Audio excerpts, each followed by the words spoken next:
Good morning, everyone. Dr. Danielle Bocook here with Marshall Medical Group. I am the new director of Women's Midlife Care, and we're here today. We're very fortunate enough to have one of our patients, Ashley Mullins, and we're going to be here today talking about all of the changes and what women go through as we get to that point in life that is titled, or by definition, perimenopause, menopause, or the change. Because that's one reason we wanted to have this talk today, because depending on your personal research that you do, there are several different definitions, and I can definitely see how someone, especially a woman not in the field of medicine, could be completely confused when you're starting to feel changes go on in your body, you're starting to experience certain things, and not really knowing where we are as far as that period in our lives. So, first off, I just wanted to start out with the definition, because again, there are multiple definitions depending on which source you go to. I wanted to go off of the definition from the actual menopause.org website, seeing how I am a member of the Menopause Society in the United States. And they defined perimenopause as when we start to experiencing changes in our menstrual period. And more common than not, they say those changes are in the beginning of this stage or phase. You might be starting to experiencing lighter periods in the beginning, but then towards the end, as we're approaching closer to that menopause stage, your periods could actually start becoming heavier and could actually start lasting longer. But a lot of times when we're in this stage of perimenopause, there's no changes in our menstrual periods, which I think is a big misconception as a whole, that we as women are looking for that change in our monthly cycles. And if those changes aren't happening, but we are experiencing sleep disturbances where we're not being able to sleep through the night anymore, or waking up with just these racing thoughts and this anxiety. Some women, one of the most common symptoms, complain that they start to get migraines, and they've never been a migraine sufferer before. Other women, of course, the hot flashes. I personally am starting to suffer from the night sweats, especially the week before I start my menstrual period. I find myself waking up at night and I'm freezing to death because I'm soaking wet. So obviously I missed the part that I was hot and sweaty, but I just wake up and the bed looks like I literally just got out of the shower, and then my sheets are just soaking wet. So the depression starts to set in as well. And all of these are just secondary to the changes of what's going on with our bodies, with our estrogen, our progesterone, and our testosterone. And we know this now. A lot of the definitions from credible medical sources say this can happen anywhere between the ages of 45 to 55. As we know, it can start to set in way earlier in some women. Some women start to go through perimenopause even in their mid to late 30s. I also have spoken with a lot of female patients that have told me, by definition, they say this lasts for 6 months. And this is the one misconception I'm trying to clear up, because it can last years. And I have personally experienced with some patients that they have been in this perimenopause stage for years. The 6 months, we've got to get rid of this. The perimenopause stage only lasts for 6 months. So would you like to give a little bit of your insight? Sure. Well, as I've said previously, for me personally, I started noticing some changes around the age of 42. I didn't notice anything in my 30s. Maybe they were there, but obvious changes for me were about 42. And that started with sleep disturbances. And if you know anything about sleep, which if you've ever had a kid, you've been up at night for long hours before the kids, it's really hard to function properly when you don't get enough sleep. And for me, I was just waking up in the middle of the night, like you said, with racing thoughts. And I haven't experienced night sweats yet, but I do get really cold And that sometimes happens in the middle of the night. But that was one of the first things that I noticed. And then just, now I'm approaching 47. So I have different things going on now that just last year I wasn't experiencing. So like you said, it is a lot more and a lot longer than 6 months. These are years. And if, we're being made more aware of these things. So maybe that's why we're noticing them more, which I think is a good thing. We're being 100%. Yeah. Otherwise, I probably would feel like something was medically wrong with me. And again, I'm doing HRT, which has helped me tremendously. But you're still going to notice changes. It's not a fix all. And you have to take some personal responsibility and make lifestyle changes yourself, which is hard. Oh, yes. Yeah. 100%. And I feel it's fitting because those of us that are in this stage, one of the other podcasts and board certified urologists and physicians that I'm following to get more, just to broaden mine and make my knowledge base stronger when it comes to this area is, what did they said? Knowledge is power. And I'm like, wait a minute, that was Schoolhouse Rocks. Like, I'm like, only us that grew up in the 80s and the 90s, like even remember Schoolhouse Rocks. And it's like, knowledge is power. Because I agree, we do have to educate ourselves and not be so shy or so afraid to bring these up with our healthcare providers, because I feel like for my mother personally, that's in her 70s, I never remembered her talking about this. Like, I think women were almost, I don't want to say shunned, but probably embarrassed. That again, once it's all said and done and full-blown menopause does set in, that it's like, have I lost my womanhood? Am I even a woman anymore? And you and I have talked about that before, about how once we have the full 12 months of no menstrual periods, that is the one thing now I will say that was more consistent across the board as far as defining perimenopause versus menopause versus postmenopause, is a woman is defined as postmenopausal once we have that full 12 months of no menstrual periods. And so for a woman personally, I'm sure those feelings of, okay, it's official, I can no longer conceive. My years of being a mother and being able to be a mom are officially over. And that doesn't happen for a man. It doesn't. They can continue to be dads until they're, because that part of them that would, that doesn't stop for them. Well, it's kind of grieving in a way. I mean, it is, because you do start to feel like you're losing your femininity. Did I say that right? Yeah. You just, it's, I don't know how to explain it. Until you get there, you won't know how it feels. But it does make sense that, I mean, women would be kind of sad during this time. Maybe it is hormones, and then maybe, like I said, it's a sense of grieving. But it's a part of life. And then you move on to this other part of life where you get to be a grandmother, and,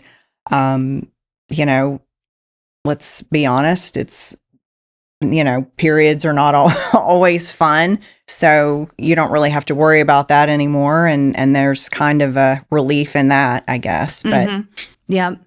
And that's too with hormone replacement therapy. I feel hopefully that stage of what we go through after we no longer have periods, but also trying to lessen the symptomology basically of then what is going on inside of us as far as our hormones and why we're no longer having menstrual periods. But then again, along with that decline and that drop in those hormones, then you get the rise of the other symptoms. So it's almost like a balance act. It's like, okay, great. I'm not having periods I don't have to look at the calendar. I know my husband and I right now, we're like, where are we going to go this summer? And that is one of the things, because I'm like, I don't want to spend all this money on vacation. And then the whole time we're there, be on my period. Like, call me crazy. So look, like really strategically looking at the calendar, be like, okay, where can we go and when can we go, that I make sure I'm not on it. But then, so you're giving that up, or you're not having to deal with that, but then you are having to deal with all of the other symptoms that come along with the drop of all those hormones. So one of those biggest, or one of the larger symptomologies, I guess, because it's kind of a group, is genitourinary syndrome of menopause. And that's everything that women unfortunately suffer from after we have that huge drop in our estrogen and the changes that occur in our genitourinary symptoms. One of the biggest things when it comes to the drop in the estrogen is in the vaginal canal and everything in our genitourinary symptom. It causes a rise in the pH of that. And a lot of people are like, was that a bad thing? Yes, it is a bad thing, because we like to keep the pH down there lower, because that helps cut down on bacterial infections, which in return can cause recurrent or just chronic UTIs for females that can cause the vaginal dryness, the vaginal atrophy. So the drop in the estrogen alone can cause a myriad of symptoms that, again, all encompasses what they call the genitourinary syndrome of menopause. To date, the research that I've done has proven that starting vaginal estrogen creams earlier, even when we're still menstruating, will help hopefully decrease the severity of those symptoms that go along with the genitourinary syndrome of menopause. Because again, you can treat a UTI all day long, right, with antibiotics. But if we're not treating the underlying cause of why a patient is getting those recurrent UTIs, then what are we doing as healthcare workers and healthcare providers? So, not sure, obviously, your personal story in depth about that, but if you wanted to maybe just piggyback on that. And I can say that the estrogen cream has saved my life. And I mean that because I was getting about 6 to 8 UTIs a year. And if you've never had one, consider yourself lucky. There's women that don't get them. That seems to be my issue, my problem. But again, I thought something was medically wrong, and was continuously being treated with macrobid, which is a great drug, don't get me wrong.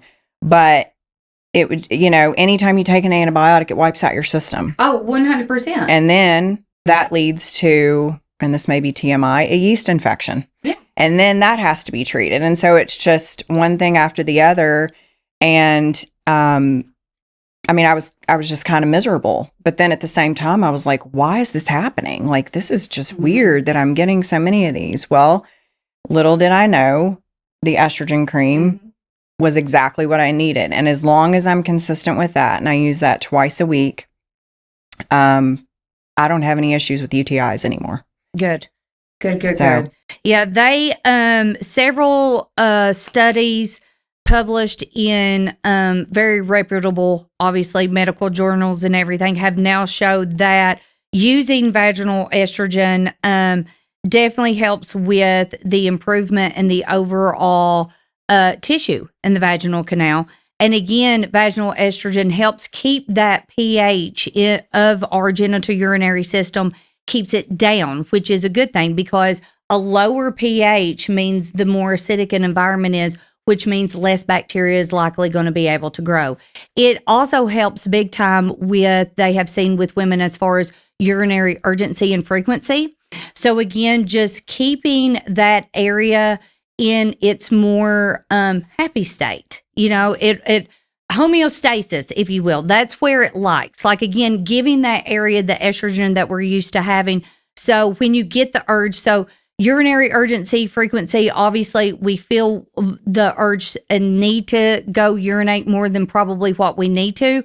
But that happens just because we find, again, with all of the muscles, pelvic floor muscle, pelvic floor health, when you get the urge to go urinate are you going to be able to go to the bathroom in time and being able to hold it in? And they're finding that vaginal estrogen cream is helping to improve women's symptoms when it comes specifically to urinary urgency and frequency.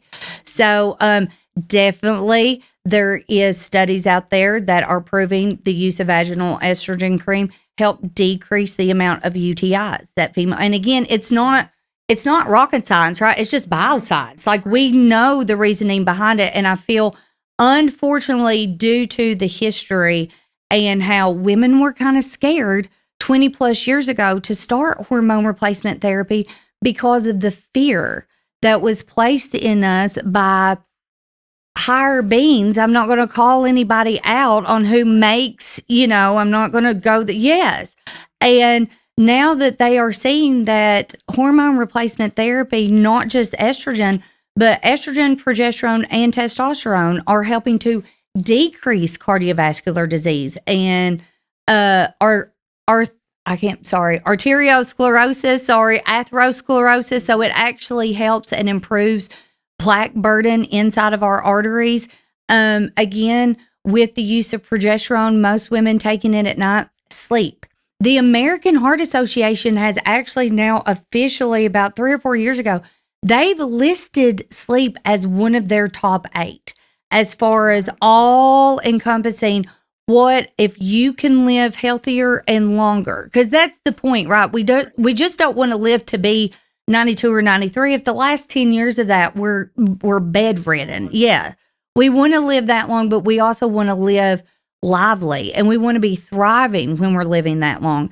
And we're now seeing that adding these hormones, and again, we're just giving the body back what the body was used to having when it was thriving in our 20s. Because now we know another misconception is everybody thought we started to decline, and our tanks, our storage of these hormones started to decline when we got to our mid-30s. And now we're seeing that no, we start to deplete these when we get in our mid-20s most of the time.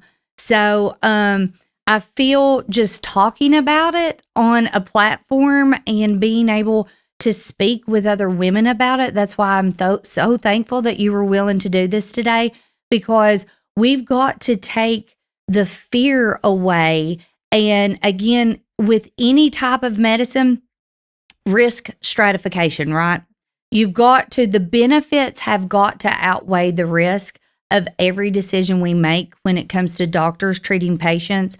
And at the end of the day, if the benefits of hormone replacement therapy outweigh the risk, then we're helping people with it. Why not? Yeah. So, well, Ashley, I just wanted to thank you so much, because I feel this is important for our audience, for women everywhere, to hear personal stories. Because again, we're all different. We're individualized, as I feel the healthcare approach to women going through perimenopause and menopause should be individualized, because not all women are going to experience the same symptoms, and not all women are going to have the same journey through this stage in life. And so I just wanted to thank you so much for coming today and giving us a little bit about your journey and what you were experiencing. And I just wanted to thank you. Well, thank you for having me. I know it's not something easy to talk about, but I hope that if you saw anything today that you might be experiencing yourself, and again, you are a woman, I'm not even going to put an age on it, because again, that's one of the things we know, that during this stage of life, it can happen anywhere from your 30s all the way into your 50s. But if you saw something today that you feel, hey, I might be going through that right now, and I might want to go and talk to someone about what all these changes are going on inside my body, I would love for you to come and speak with me about it. Again, I'm Dr. Danielle Bocook with Marshall Medical Group, and you can come and see me at our Hamburg location and our Georgetown location. And let's keep this talk going to help keep women strong, because you're not alone. If you think you're alone and you feel you're the only one that's going through this, trust me, you're not. We all go through it. Okay, have a good day.